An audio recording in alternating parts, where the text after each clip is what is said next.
कभी ये जानने की कोशिश की है कि भारत के सुप्रीम कोर्ट परिसर में आंखों पर काली पट्टी बांधे, एक हाथ में तलवार और एक हाथ में तराजू थामे खड़ी न्याय की देवी का रूप ऐसा क्यों रहा?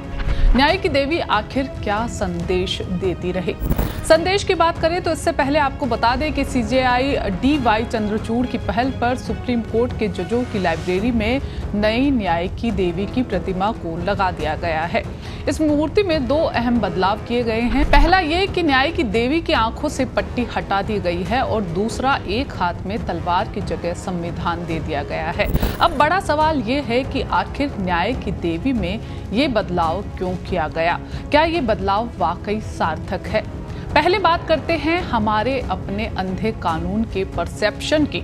साल 1983 में आई रजनीकांत और अमिताभ बच्चन की सुपरहिट फिल्म अंधा कानून और उसके एक गीत ये अंधा कानून है ने आम भारतीय के मस्तिष्क में ये बात फिट कर दी कि कानून अंधा है। और फिर इसी 90 के दशक की कई फिल्मों में ऐसा ही परसेप्शन तैयार किया गया। इसने दर्शकों पर असर ये डाला कि आज तक कानून की देवी की आंख पर बंधी पट्टी को अंधे होने का बायस ही समझते रहे, जबकि संदेश गहरा है, समावेशी और समान न्याय का। न्याय की देवी की आंखों पर पट्टी बंधी दिखाई गई थी क्योंकि न्याय निष्पक्ष होता है। अदालत में आए लोग छोटे हैं, बड़े हैं, अमीर हैं, गरीब हैं, किस धर्म जाति के हैं, न्याय इन सब बाहरी प्रभावों पर आधारित नहीं हो सकता।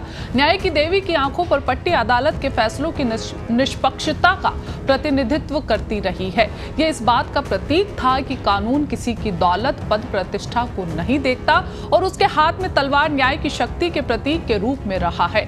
यह संदेश था कि न्याय में जो शक्ति है वो किसी और के पास नहीं है, यह अपराधियों पर कार्रवाई करने में सक्षम है।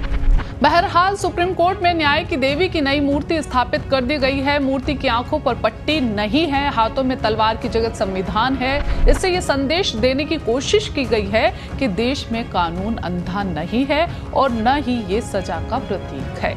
सुप्रीम कोर्ट में जजों की लाइब्रेरी में जो नई मूर्ति लगी है वो सफेद रंग की है। सफेद साड़ी, सिर पर मुकुट और माथे पर बिंदी भी लगी है। मूर्ति में आभूषण भी धारण किए गए हैं। ये पूरी तरह से भारतीय देवी की मूर्ति दिखाई पड़ती है। जो पहले की मूर्ति है दरअसल वो अंग्रेजों के शासन के समय बने कोर्ट में अंग्रेज शासकों द्वारा स्थापित की गई थी। वो न्याय की देवी ग्रीक माइथोलॉजी से आती है।